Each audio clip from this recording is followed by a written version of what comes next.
The hall was huge. Tall black pillars reached the ceiling like the bones of giants. Hundreds of warriors stood on both sides, dressed in armor made from the bones of fallen beasts. Their sharp eyes glowed yellow under the dim lights. The smell of sweat, oil, and blood filled the air.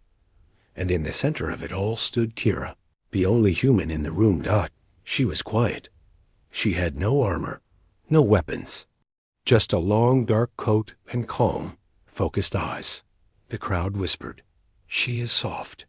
Why? Did the warlord invite her? This is no place for a human girl. But Kira didn't flinch. She had heard these words many times before. Soft, weak, unfit, but she had not come here to speak. She had come to prove something. At the far end of the hall sat Warlord Kren, ruler of the Dravos clans. He was tall, scarred, and carried the weight of 10 battles on his shoulders. Beside him stood his only son, Torok. Torok was not just a warrior. He was the future of the Warlord's bloodline.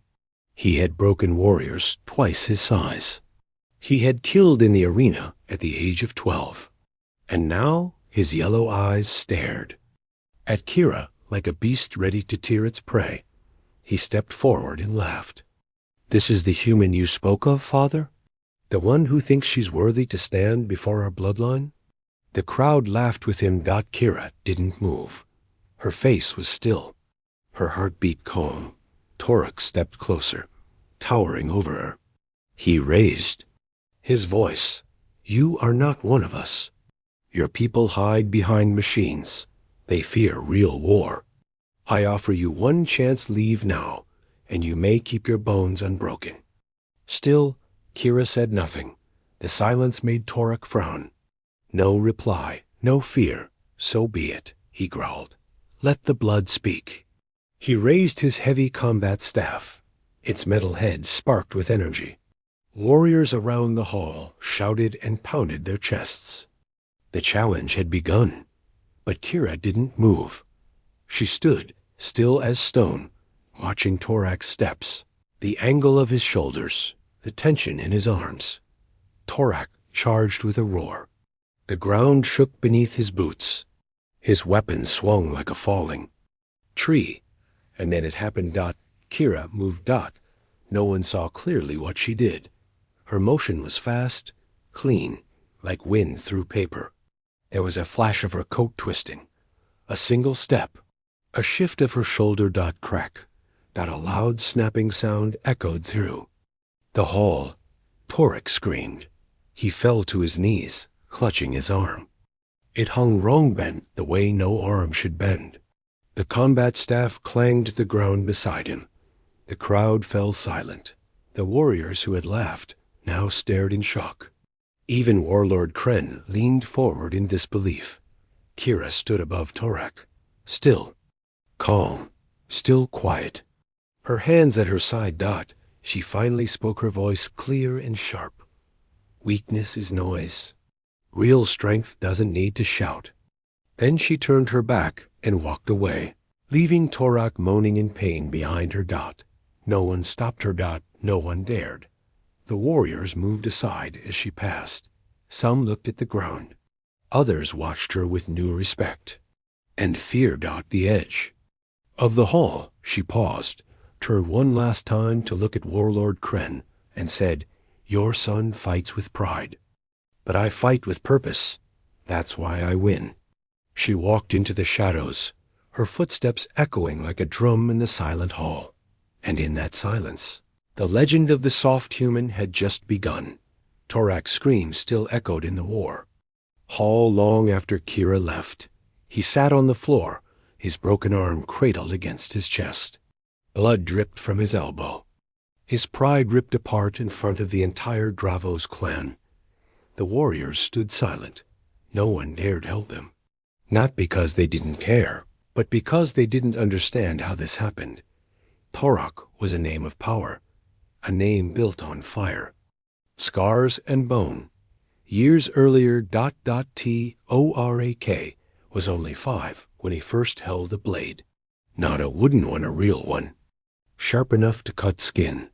Warlord Kren had placed it in his small hands and whispered, "A warrior's bloodline must never fear pain." That day, Torek cut his own palm. Letting the blood drip into the ground. The clan roared in pride.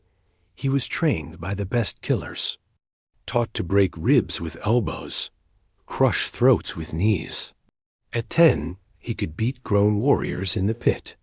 At 12, he took his first life in combat without blinking. He wasn't born cruel, but he was raised that way. Pain became a teacher. Pride became his shield. And then there was Kira, the outsider, the one no one feared, the one he believed was beneath him. Until one move from her snapped everything. Back in the present Torek. S breaths were heavy. His father, Warlord Kren, stood above him. His face was hard like stone, but his voice was soft. "You were not beaten by her strength," he said. "You were beaten by your own pride." Torek looked up, confused. She tricked me," he muttered. "She used speed." She used silence," Kren interrupted, "and purpose, something our clan forgot." Kren looked around the room. All eyes were on him. This was a moment of shame. Yes, but also of awakening. He turned to his warriors. "For too long, we believed power was loud, that crushing was victory. But what if there is another kind of warrior?" No one answered, but deep inside, some began to wonder. Far from the hall, Kira walked alone through the outer chambers. Her face calm, but her mind spinning with memories. She remembered her father's face, a kind face, a strong one. He had been a soldier too. Not famous, not powerful, but brave. He once told her, "When the world calls you weak, smile, because they've already lowered their guard." He died in a forgotten war. His name wasn't written in songs. No statue, no honor. And yet, Warlord Kren's forces were there. His flag flew above the ashes. His son Torek had laughed while walking through fallen cities. Kira never forgot. She trained, she watched. She waited. Not to destroy empires, but to deliver a message. And today, that message had been delivered through one single, clean break. Back in the hall. Torek sat alone now. The healers had come, but he pushed them away. His arm hurt, yes, but his heart hurt more. His name used to bring fear. Now it brought silence. How could she? He whispered to himself. She had nothing, no armor, no clan, just eyes that saw through me. He clenched his fist, but only one. The other one couldn't even move. And in that moment, for the first time in his life, Torek felt small, not because of weakness, but because someone had shown him that true power does not need noise, armor, or blood. It only needs intention. Ending hook, suspense. Warlord Kren stood in his chambers, staring at a map of the galaxy. Behind him, an old warrior spoke. "Shall we hunt the girl, Warlord?" Kren shook his head. "No, she has done what none could. She reminded me that legacy without humility is dust." But the old warrior added one more thing. "You may respect her, but your second son, he won't." Kren froze, because unlike Torek, his second son didn't fight with noise. He fought with cold silence. The floor of the war hall was stained with blood. Not from a battle, but from one clean, perfect strike. Torek had always fought with strength, loud and proud. But that day, his pride broke before his bone did. And now the story spreads. Across ships, across stars, across the clans. A human girl broke the warlord's son. With one move, one snap. Earlier that day, Kara stood still as Torek charged. His boots slammed into the floor like hammers. He raised his glowing combat staff high above his head. The crowd shouted, "Crush her! Show her what bloodline means!" But Kira wasn't listening. She had already calculated the angle, the distance. The opening dot her father taught her once, long ago. The bigger the noise, the more open they are inside. As Torok brought the staff down, Kira stepped into the attack. Not away from it, not one step, one twist. Her shoulder slipped under his chest. Her hand gripped his elbow, not with force, but with exact timing. She used his own speed, his own weight. Crack.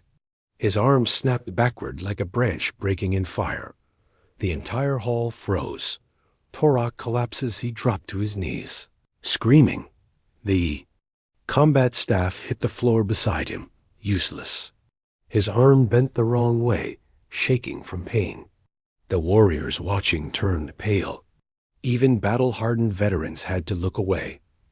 Kira didn't move. She didn't need to. She stood above him, calm and controlled. Her face showed no pride, no cruelty, only focus. "You lost," she said softly. "Not because I was stronger, but because I knew where to end you." Torok looked up, sweating, confused. "What are you?" Kira replied. A reminder. Flashback. Her real strength, she remembered training in silence. Not in grand war halls, but in rusted gyms. Not with 10 teachers, but with old books, bruises, and hard lessons. Every move she made today was earned. Every second of pain she had survived now flowed through her strike.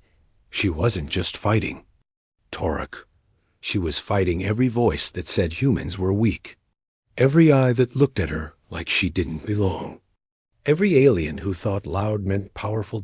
And now she had delivered an answer without a speech, just a single, snapping sound that would echo for years. The hall reacts. Warlord Kren said nothing at first. He stood slowly from his throne. All his warriors turned toward him. Would he order Kira's death? Would he call her attack dishonor? Would he demand revenge? He walked down the steps. His eyes locked on Kira. They stood face to face. The human, the warlord, and then Kren did something no one expected. He nodded. Not in defeat, not in weakness, but in respect. "You've broken more than a bone today," he said. "You've broken the illusion my son lived in." Kira gave no smile, only a firm stare. "Your son thought strength was about noise. That's not your fault. It's the way your people teach." But today, he learned a new lesson. Back to Torok. Humiliation. Torok sat alone, surrounded by warriors who once cheered for him. Now, no one looked him in the eyes. He felt cold. Empty. For the first time. He had no words. He had been hit before, but this was worse. This wasn't pain of the body.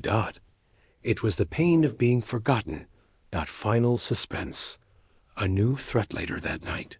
In the shadows of the warlord's palace, a voice whispered behind a curtain. "She beat Torok." Another voice replied, quiet, sharp. He was always too loud, too proud. "Will you challenge her then?" A slow breath. A pause. Then the second voice said, "I won't challenge her in the hall. She's too smart for that. But if she broke my brother's arm with one move, let's see what she does when there's no rules." And from the darkness stepped a figure with cold eyes and quiet footsteps, Warlord Kren's second son.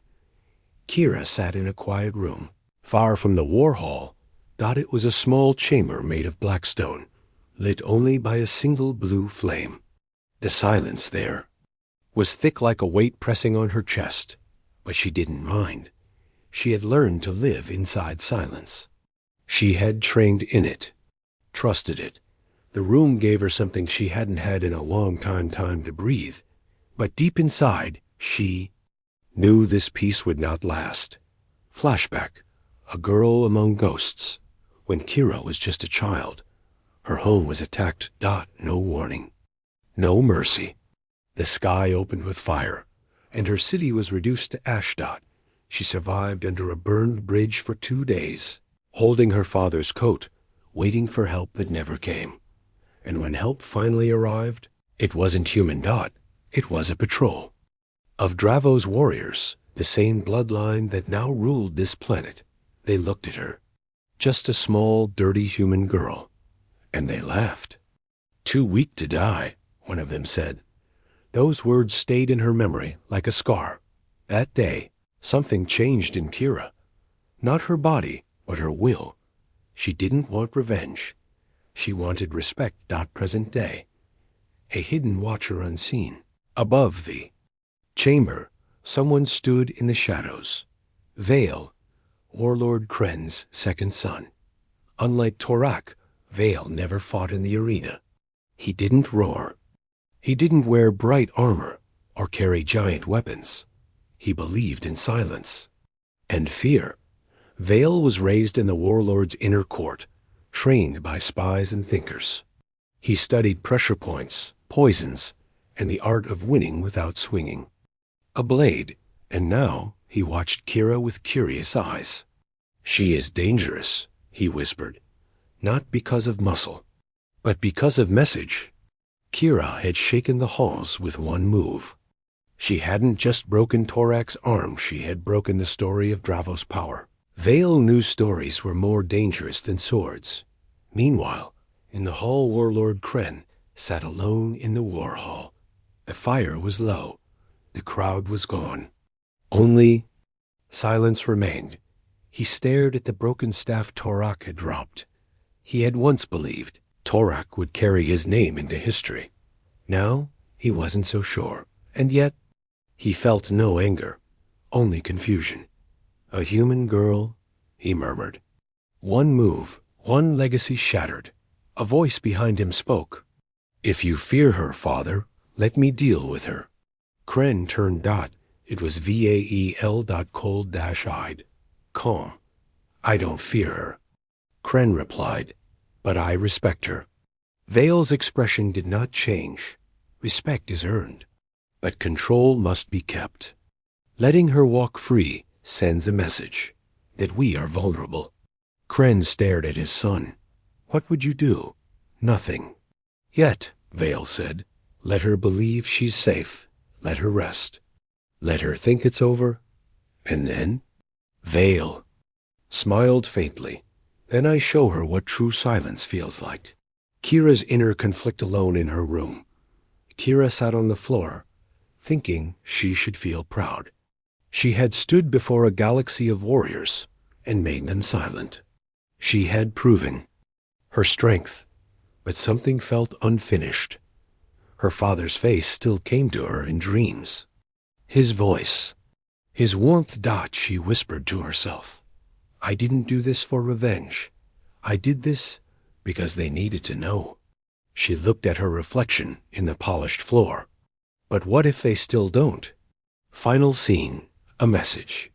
Left in shadow that night, as Kira closed her eyes, a soft wind blew into her chamber. She stood quickly, looked around. The door was locked, but something had changed. On her bed was a single white feather resting on her father's old coat. Kira stared at it. No blood, no note, no sound, but the meaning was clear. You're being watched. And whoever left it was already gone. The sun over Dravo's prime rose red, the kind of red that warned of storms coming. Kira stood alone at the edge of the war court, watching the sky. She hadn't slept much. Not since the white feather appeared on her bed. Someone had entered her room without a sound. Someone who left no mark, just a message. "I see you." She didn't know who it was, but she knew what it meant. It wasn't over. The war hall opens later that day. A guard came to her. "The Warlord requests your presence, alone." Kira nodded. She was ready. She walked the long path back to the war hall. The black pillars, the banners, the firelit path, it all looked the same. But everything felt different. This time, no warriors laughed. No one whispered. They simply watched. Silently. Like the entire hall was holding its breath. At the far end stood Warlord Kren waiting. But this time, he was not surrounded by warriors or guards. He stood alone. The meeting of fire and silence. As Kira approached, Kren stepped forward. His voice was low, not commanding, not proud, just real. I've ruled for 30 years. I've crushed rebellions, conquered moons, and survived assassination. But never have I been challenged like this. Kira didn't speak. She just listened. You hurt my son, Kren said. But you opened my eyes. He fights with pride. You fought with reason. Kira raised an eyebrow. Are you here to punish me? Or thank me? Kren gave a bitter smile. Neither. I'm here. To kneel. Then, to the shock of all, watching, Warlord Kren dropped to one knee. He placed a fist to the floor and lowered his head. Not in surrender, but in recognition. The silence in the hall deepened. Kira stared at him, unsure what to say. This was the warlord who once ruled through fear. Now, he was showing her something she had never expected. Call on respect. But behind the curtain, from a hidden balcony above, Vale watched the scene. He didn't blink. He didn't move. He simply whispered to himself. He kneels now. But it changes nothing, because soon the girl will kneel too, and she won't get up. A shadow stepped beside him, one of his spies. Shall we move, my lord? Not yet, Vale said. Let them believe in peace. Let her feel safe. Then we cut out the heart of this story. Kira speaks her truth back in the hall. Kira finally spoke. You kneel, warlord, but it's not for me. It's for the truth you forgot. Strength isn't in moan or roar or bloodline. It's in knowing when to fight and when to change. Kren nodded slowly. Then maybe there's hope for Dravos. Maybe we don't need war to keep power. Kira looked him in the eyes. If that's true, then show it. Don't just kneel to me, kneel to your people. Change what they believe. The warlord stood again, taller but humbled. It won't be easy. Nothing real ever is, Kira said. Final suspense. A hidden blade. As she turned to leave, Kira paused. A sudden chill touched the back of her neck. She looked up toward the high shadows of the hall's ceiling. Nothing, but she felt it. A presence, a watcher, a threat. Later, alone in her temporary chamber, she found something strange on her bed once again. This time, it was not a feather. It was a blade. Thin. Silent. Still warm. As if it had just been held. Beside it, a single word scratched into metal. Soon. The blade on the bed was thin and silent, just like its owner. Kira stared at it for a long time. It hadn't been thrown. It hadn't been used. It was a message, not a challenge, not a warning, a promise. Soon. She picked up the blade and closed her fingers around the handle and whispered to herself, let it come. A hall that held its breath. The next day, Kira returned to the war hall, but not by command, not by choice. The warriors stood along the edges again, but this time, no one laughed, no one sneered. Their silence was not fear. It was recognition. In the center, Warlord Kren waited. But today, his second son stood beside him. Vael. His eyes were cold, his armor dark and clean. He didn't carry a heavy weapon. Just his bare hands. And silence. Kira stepped into the circle. Warlord Kren spoke first. This is not a battle. This is a decision. You showed us something we forgot, Kira, and I offered respect. But not all believe that's enough. Vale took one step forward. She made a show of weakness, he said flatly. And now that show ends. Kira's eyes narrowed. Is that how you fight? In shadows? With blades left on pillows? Vale didn't blink. I fight without noise. I end problems before they grow. Then end me now, Kira said, stepping closer. Let them see what your silence really means. A final fight. There was no roar, no cheer. Vale struck first fast, quiet, aimed at her throat. Kira blocked it. He spun low, kicking at her legs. She stepped aside. His moves were sharp, deadly. Perfect. But Kira had trained for this.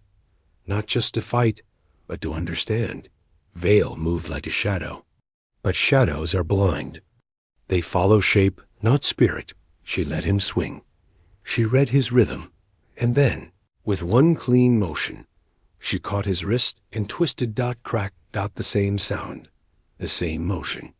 Just like his brother. Vale dropped. No scream. Just shock. His silence had failed him. Warlord Kren's final words. The hall was frozen. 2 sons, both broken. One by pride, one by silence, and one woman standing above them. Warlord Kren walked forward and looked down at Vael. Then to the crowd. We have followed noise. We have followed pride. We have followed fear. He pointed at Kira. Today, we follow wisdom. He turned to her, lowered his head, not in kneeling this time, but in offering. Kira of Earth, you have no clan, no bloodline here. But this hall, these warriors, they will carry your name now. If you speak, we will listen. Kira's. Choice Kira looked around, at the warriors, at the throne, at the silence she had created. I didn't come here to lead, she said. I came to show you that being human is not weakness. We feel pain, we break, but we rise. She turned, away from the throne. I don't need your seat. I only needed to remind you that strength comes in many shapes, even in the ones you laugh at first. She walked past Vale, past Torak, past the legacy she had broken, not as a queen, not as a killer, but as a name. Final scene. A new song begins later that night. In the war hall, where legends were carved into stone, a new carving was placed. It was not a beast. It was not a weapon. It was a simple symbol, a human hand, open and unarmed. And below it, the words, Kira, the one who broke bloodlines. And for the first time in Dravos history, the hall sang a human name. The end.